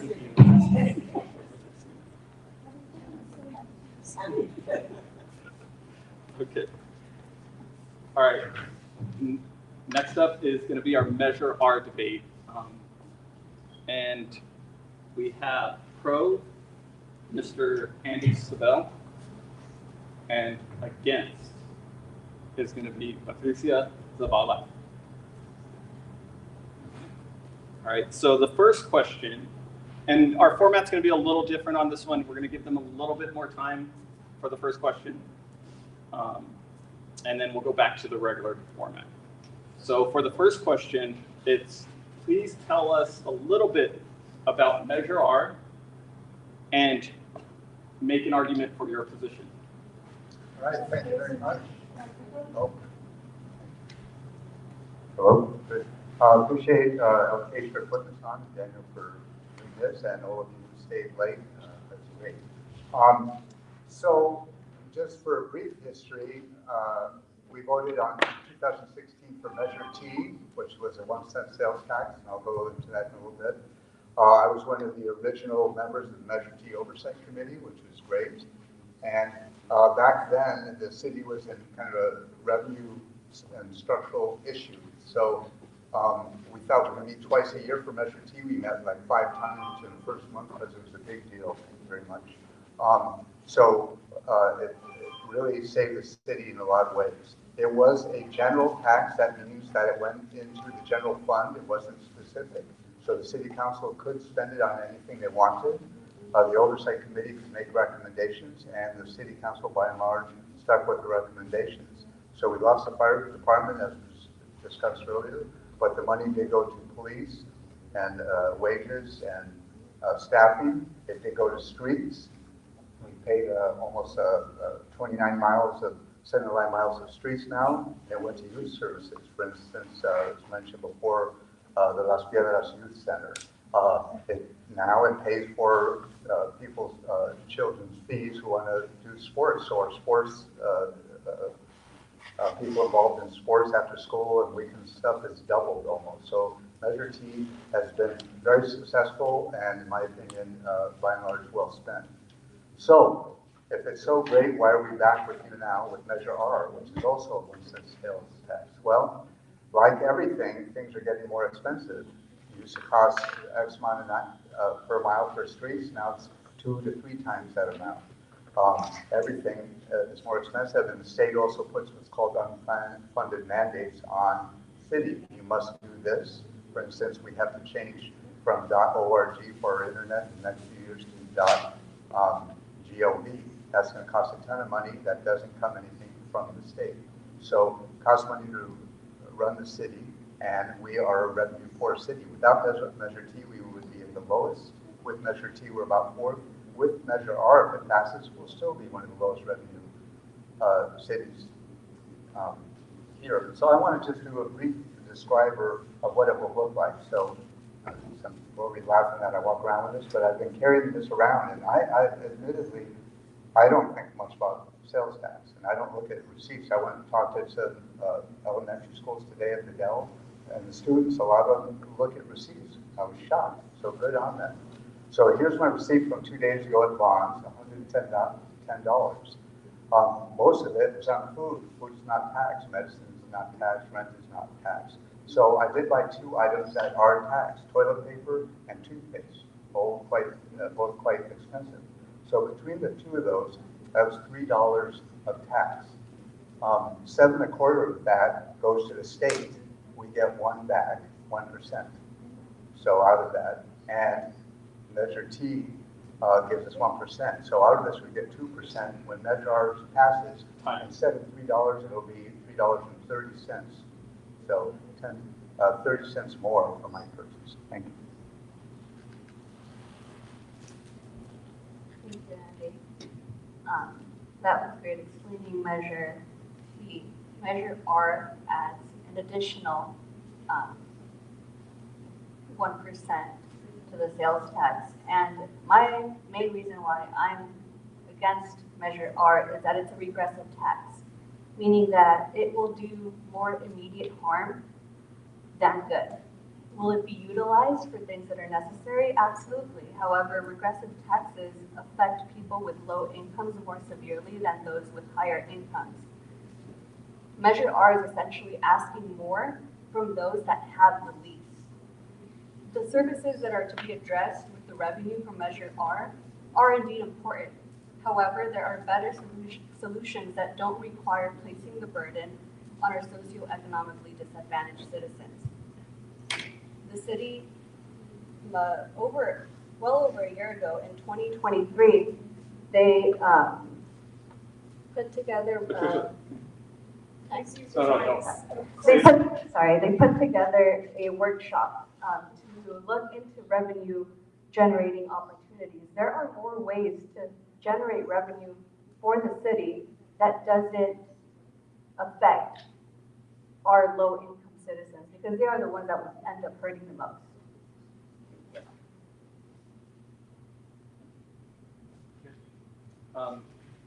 I don't think Mr. Sabel had a chance to, he was busy explaining the measure that he didn't have a chance to sort of make an argument. So I think it'll be fair to give him a minute to explain his pro side. All right, so then I imagine this will be one of the questions talking about the regressiveness, and I hope to explore that. So that's a very important point. So again, it costs money to run a city. Every citizen and resident of Santa Paula deserves the best city that we can provide for them. I talked to a lot of people, even a lot of people who lower income folks, and they want the best city they can for themselves and their children. They want the street paved. They want better security. So everybody should have the same opportunity to the best city that we can provide them. And everybody will bear some of the responsibility. It is correct that there are other revenue sources that we look at, but almost all of them are very difficult to put in place, and many of them will still affect people one way or another. So, so everyone has a stake. All the money from Measure T comes directly to Santa Paula. It will help our businesses and attract new business, so hopefully more employment, which is very important to us. And so, I think everybody will win by passing Measure R, and we desperately need money. Thank you. All right, so the next question is, there seems to be a lot of questions about accountability and where the money will eventually be used. Some of the advertisements for the bill seem to be presented as a bill for road maintenance primarily. However, when you read the details of the bill, it doesn't make that specific. And we just compared that to the Measure T. When Measure T passed, there was proposed services listed when it was up for vote. And I guess we would like to know what are the pros and cons of listing the proposed services like in the past with Measure T, as opposed to not listing them this time. All right, so, well, actually this time they were listed. If you look at the ballot language, you'll see that it mentions streets, it mentions public safety, mentions services. So, but it's very important to understand that Measure T and Measure R is a general tax. That means we tried Measure F in 2014, I believe that failed. That requires more votes, but it's specific. So Measure F said it's going to do this. Measure R is a general tax. So yes, the city council can do whatever it wants. with that money. However, we live in, again, a revenue poor city, so we're really constrained what we can do with the money. So it's not like, oh, we're going to have another $4.5 million and we're going to go paint all our lampposts purple. That's what I was telling the students today. We need to pave our streets. We need to provide public safety. We want to keep up youth services and senior services. So the city council and staff will decide how that money goes. But we're also a very open budget city. So we ask you to participate. Our strategic plan is an open process, so we can all participate in how we spend the money. Thank you. Can you repeat the question? I'll summarize it. So what are the benefits of not listing, or listing the percentages? When Measure T was presented last time, it listed percentages of where the money was going to be spent. This Measure R didn't do that. So I want to know either what was the pro to doing that or what is a con to doing that. Ultimately, it's a revenue that will go to the general fund that can be used for services. It's vague. It can be used for roads. It can also not be used for roads or sidewalks. It can be used for police. It can be used for youth or neither. When we look at Measure T, they did allocate percentages, and there is an oversight committee that makes recommendations. We don't see those percentages for Measure R. We see a list of possibilities. There's also I'm confused about, I've noticed that there is clean water resources when water is an enterprise fund, which is self-sustained, a self-sustained fund. So I'm not sure why certain things are listed, and it's vague and ambiguous, but at the same time, it's a general fund tax, so it could be utilized anywhere.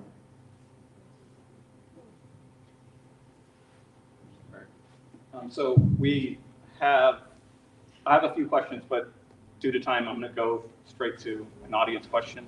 Does anyone else have any audience questions?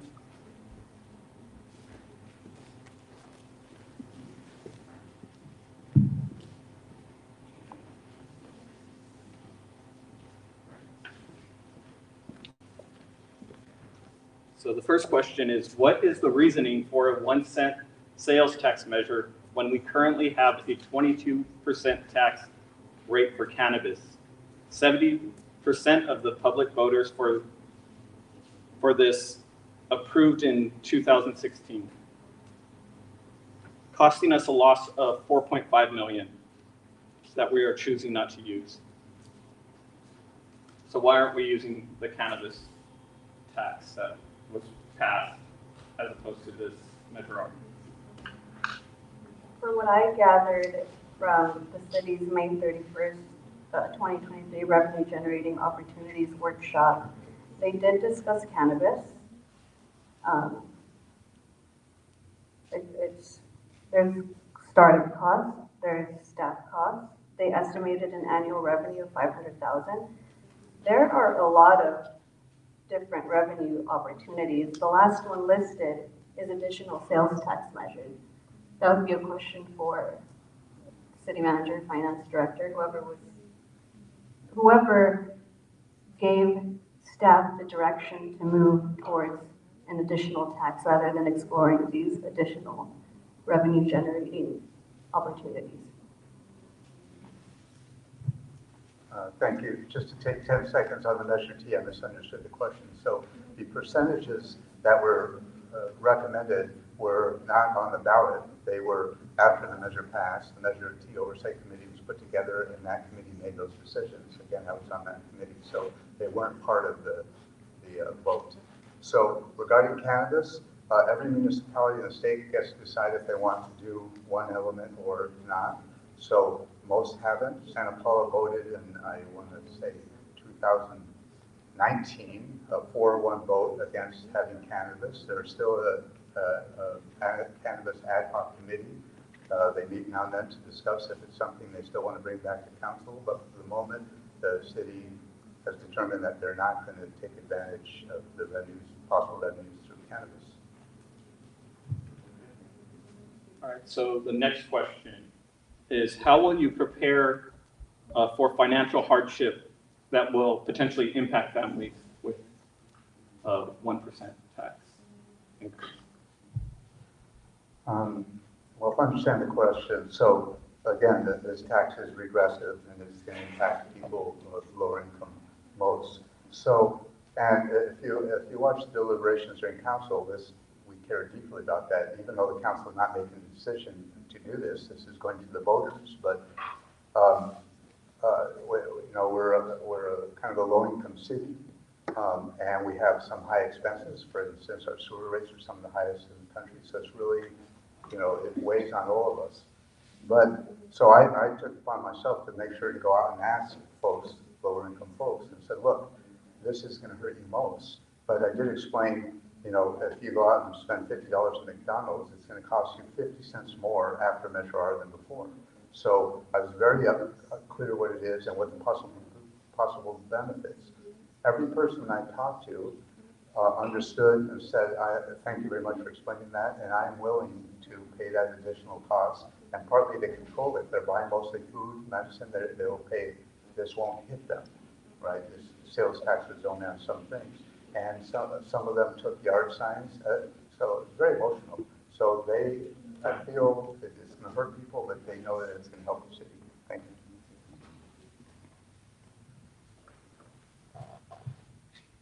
you.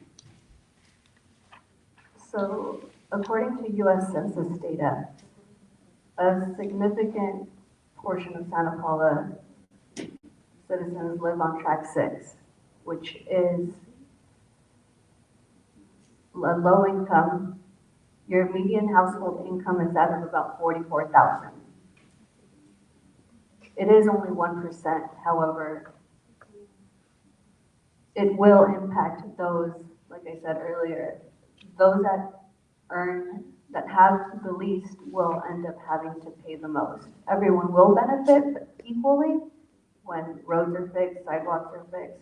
However, not everyone will pay for it equally. Those that have less will pay more of their household budget in sales tax. I myself, I am aware that sales tax is higher here. And sometimes I do have to make the choice to shop elsewhere. Not everybody has the ability to shop elsewhere. Thank you. All right, I think that should conclude. We're ran out of time. We're over. So thank you. Thank you both. Thank you all for coming. We have very impressive candidates. There was a fear when we moved to district elections that there would not be candidates. And you saw and heard tonight that the candidates who have committed to run for office, even some that are unopposed, have excellent ideas, are intelligent, and will make excellent elected officials. So thank you to the candidates. Thank you for Daniel's great facilitation, and our candidates on Measure R, or not candidates, but our proponents and opponents on Measure R. We appreciate the valuable information.